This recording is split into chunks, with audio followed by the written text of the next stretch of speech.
Mapagpalang araw sa ating lahat. Ako ang inyong lingkod, Elijah Pojan Valdez, at welcome sa ating daily devotions. Ang ating verse per day ay nasa mga taga-Epeso, chapter 6, verse 18. Sinasabi rito, at manalangin kayo sa lahat ng oras, sa tulong ng banal na Espiritu. Panalangin nyo lahat ng dapat ipanalangin. Huwag kayong magpabaya. Patuloy kayong manalangin, lalo na para sa lahat ng mga pinabanal. Sinabi ni Jesus na ang kaharian ng langit ay nasa loob o nasa gitna natin at itinagdag ng Colossus chapter 1 verse 13 na inilipat niya tayo sa kaharian ng kanyang minamahal na anak. Kaya makikita natin na ang makalangit na kaharian ay katunayan sa lahat ng mga dako. Ito ay laganap, sumasaklaw sa lahat at hindi nakatali sa mga limitasyon ng espasyo at oras. Hindi natin maaasahan na ang lahat ng ito ay magkakaroon ng kahulugan sa ating utak at limang pandama. Dahil ang likas na tao ay hindi tumatanggap ng mga bagay ng Espiritu ng Diyos, sapagkat ang mga ito ay may kamangmangan sa Kanya. Hindi niya nakikilala ang mga ito, sapagkat ang mga ito ay nakikilala sa spiritual. Ngunit binigyan tayo ng Diyos ng supernatural na kaloob ng spiritual na pananaw, gaya ng nababasa natin dito. Tinanggap natin ang Espiritu na mula sa Diyos upang ating malaman ang mga bagay na walang bayad na ibinigay sa atin ng Diyos. Ang pagdarasal mula sa pag-upo sa makalangit na kaharian ay nagsisimula sa simpleng pananampalataya sa salita ng Diyos. Aktibong nagtiwala na si Jesus mismo ay nagpoprotekta at gumagabay sa atin sa lahat ng oras at nananalangin sa pamamagitan natin. Ang pagdarasal at pag-imagine na sa ganitong paraan ay minsan ay nararamdamang tuyo at medyo mechanical, lalo na sa mga unang pananaw. Huwag tayong madismaya o matoksong huminto, bagaman habang ginagamit natin ang ating kaalaman ng pananampalataya at ginagawa ang ganitong paraan ng pagdarasal, lalo itong lumalaki at dumadaloy sa magandang paraan. Bilang mga katrabaho ng Diyos sa pagsisimula ng kanyang kaharian sa lupa, naniniwala tayo na ginagamit at binibigyang kapangyarihan niya ang ating mga panalangin sa paraan na higit sa ating imahinasyon. Ang pagtitiyaga ang susi. Lumalakad tayo at nananalangin sa pamamagitan ng pananampalataya at hindi sa pamamagitan ng paningin. Sa ilalim ng lahat ng ito, nananatili tayo sa katotohanan na tayo ay kanyang minamahal, nang hindi maarok at walang katapusan na minamahal at nananalig tayo sa kanya ng buo. Hindi niya tayo bibitawan at hindi niya binibitawan ang ating mga kamay.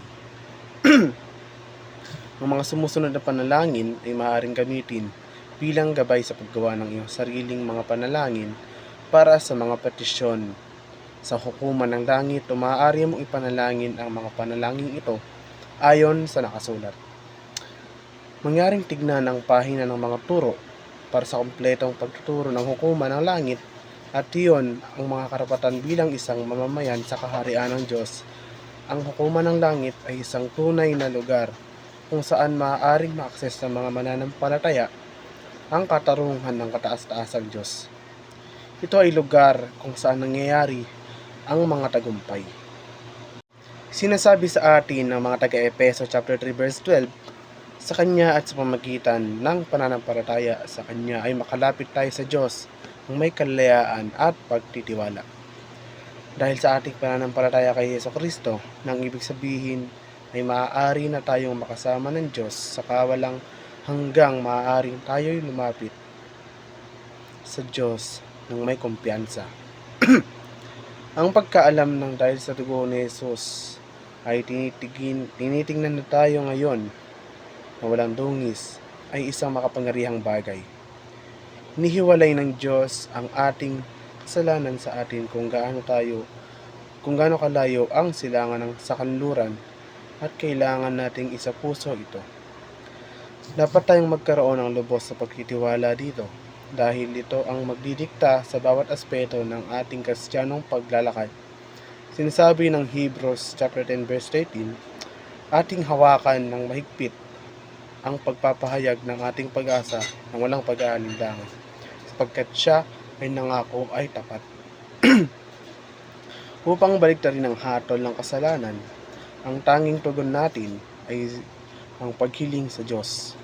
Sa Biblia, partikular sa lumang tipan, binigyan ng Diyos ang kanyang mga tao ng batas na dapat sundin. Ang batas na ito na isinulat sa Diyos ay lahat ng ating mga puso ay isang paraan na lahat tayo ay maaaring umapela sa Diyos. Kung magagawa nating sundin ng husto ang buong batas, sa madaling salita, kung tayo ay magiging perpekto sa lahat ng ating ginagawa at sa lahat ng intensyon ng ating mga puso, kung gayon maaari tayong magkaroon ng apela sa harap ng Diyos. Ngunit gaya ng nalaman natin, walang sinuman sa atin ang matuwid o perpekto. Kaya't wala tayong apela na maihaharap sa Diyos para sa ating kasalanan.